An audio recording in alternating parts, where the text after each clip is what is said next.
Welcome to another Chef Knives to Go quick look product review. I'm Steve G, and what we have this time is the Yahiko Aogami Super Kurouchi Tsuchime Bunka 175mm knife. As the name indicates, there's a lot going on there in the description. So what this means is the core steel coming out from the edge here, or from the cladding, it's a three-layer construction. I'll back up a little bit. So there's a core steel of Aogami or Blue Paper Super reactive high carbon steel. Heat treats about 62, 63 Rockwell on that.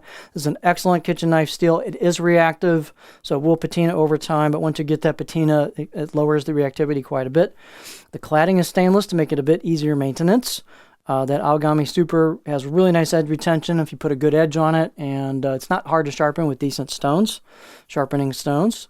The cladding covers each side, and it's stainless cladding. It does not, I don't think it wraps over the top, so you might have that core steel exposed. Although we have a couple things going on here. The Kurouchi is a blacksmith, kind of black finish here. It's known for like soft iron cladding, but they've done that from an aesthetic standpoint. So that Kurouchi finish goes over the top and on either side. And then they've also got this hammered pattern, so Tsuchime, like pebbles. So this is a hammered pattern here. And you can see they got the hammering, the Kurouchi finish. Here's your grind towards the edge. Looks like kind of a sandblasted type finish right there. Here's your core steel peeking out from the edge. So a lot going on aesthetically with this. Weight and dimensions can vary a little bit from knife to knife.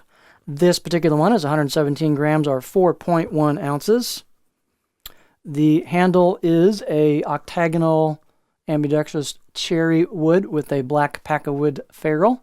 And you can see they've got good seal job here where the tang goes into the handle. Cherry wood's really nice. It's just got a nice warm color to it. It's not too heavy. So that brings the balance point back. Nice fit and finish on that handle. And so the balance point will be a little further forward, which is nice for a pinch grip. So there's the balance point in this knife, about right there. For me, that's almost on the money for a pinch grip, which means it's an extremely neutral blade, which makes it even feel lighter than it is, although it's already pretty light. In terms of dimensions for this knife, it's 173 millimeters at the edge. From tip to the back of the heel, that's about 6.8 inches. Overall length, about 12 3/4 inches.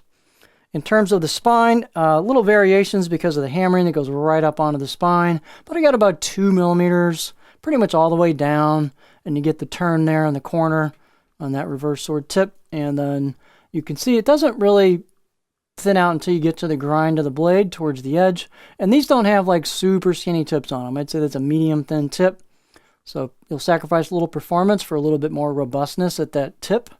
And the same thing for the edge, down along, not super skinny. A good clean sharpening job, a good sharp knife will help this on performance, but you get a little bit more robust there as well. Height, this is not tall. It's about 40, a little under 43 millimeters at the back of the heel. There's a good spot curve here where the choil goes into the neck, so perfect spot for your finger for a pinch grip. Still pretty good clearance there, depending on how big your fingers are. Let's get our beauty shot here for the blade.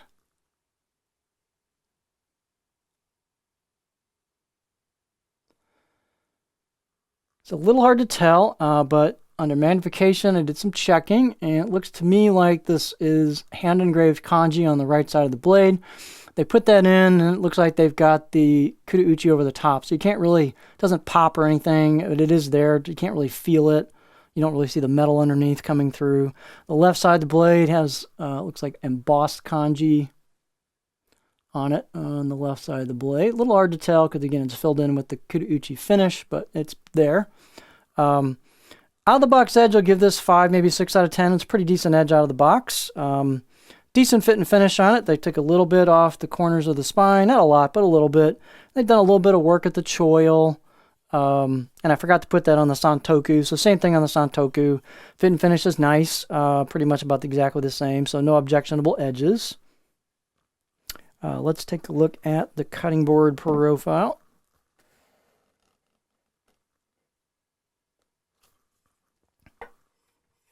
So here's our cutting board profile. This is typical of a bunka. You got a very low tip in relation to the center line, so it's not going to be something you rock a lot with, although you can see it's kind of just a gentle belly. There's not a ton of flat, a little bit at the back of the heel, about right there for flattish area.